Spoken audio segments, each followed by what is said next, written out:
Appreciate welcome now form, and we're going to talk about the best time to start dieting. Now, the reason why I'm making this video is because I spoke to an individual today.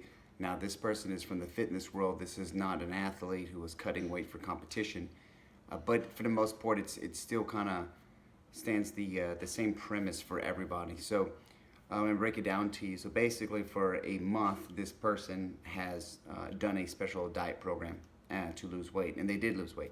But of course, naturally, as always, they're not where they wanted to be.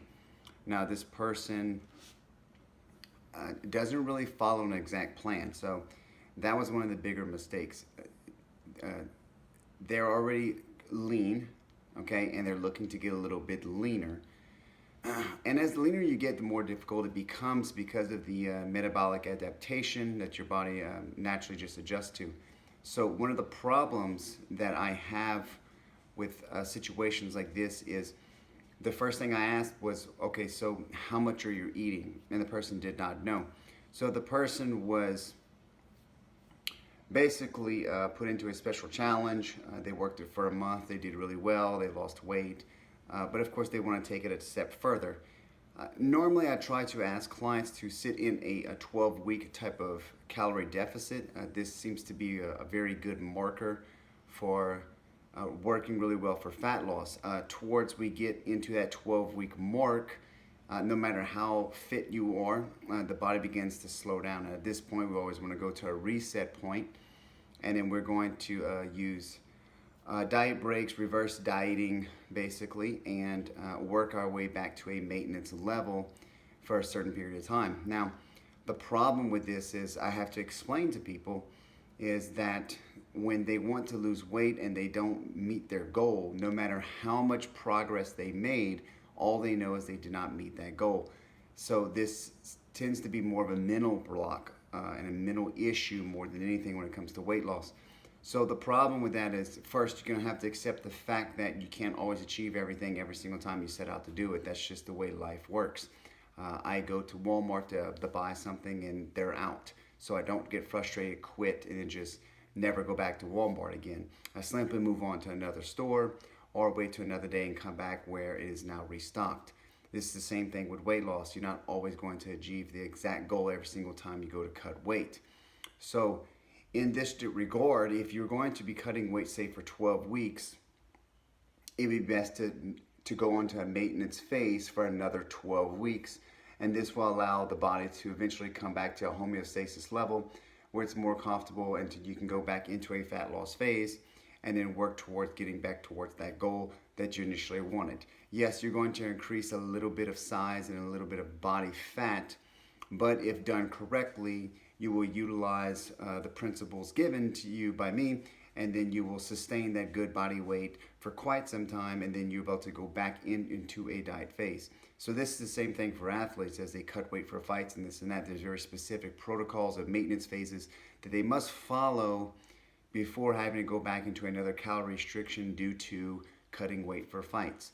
That's why it's so imperative to be sitting at a certain weight class, at a certain weight, and not be such a broad range out, not 30 pounds out, not 40 pounds out from a fight, and then having to cut massive amounts of weight.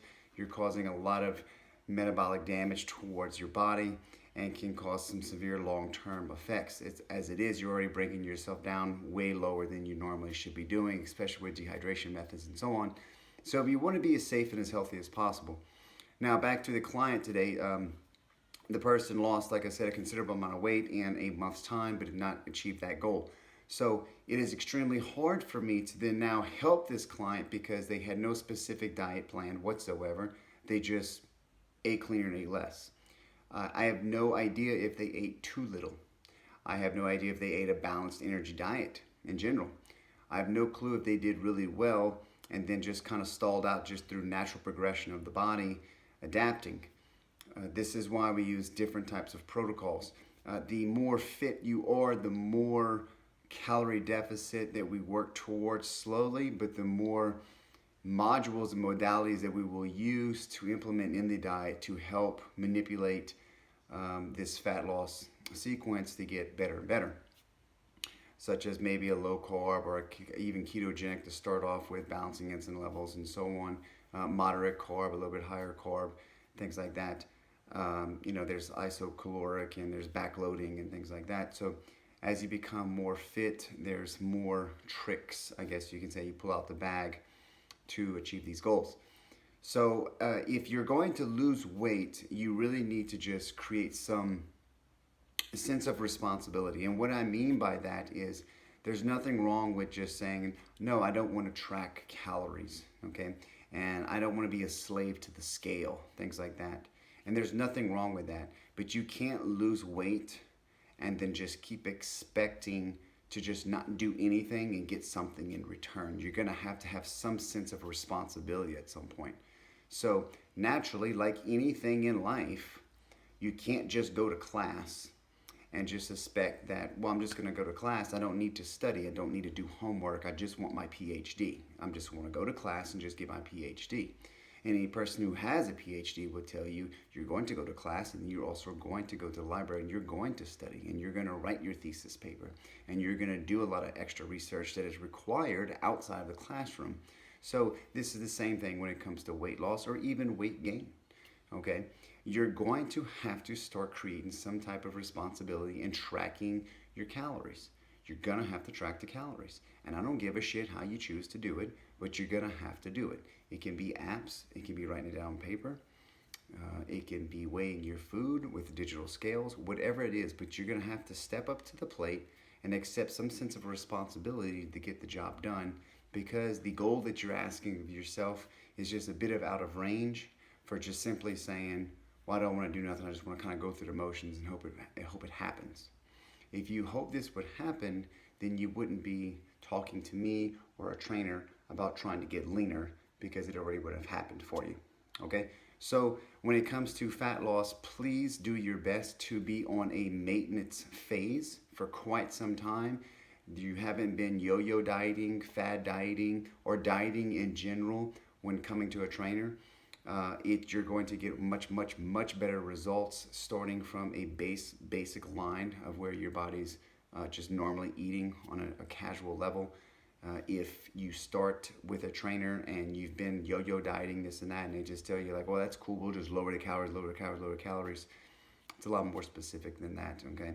And so that is the best time to start a diet. So the best time is to basically create a maintenance level that you know that works best for your body, that you're not gaining weight, and simply eat at that the duration of past diets that you've been on.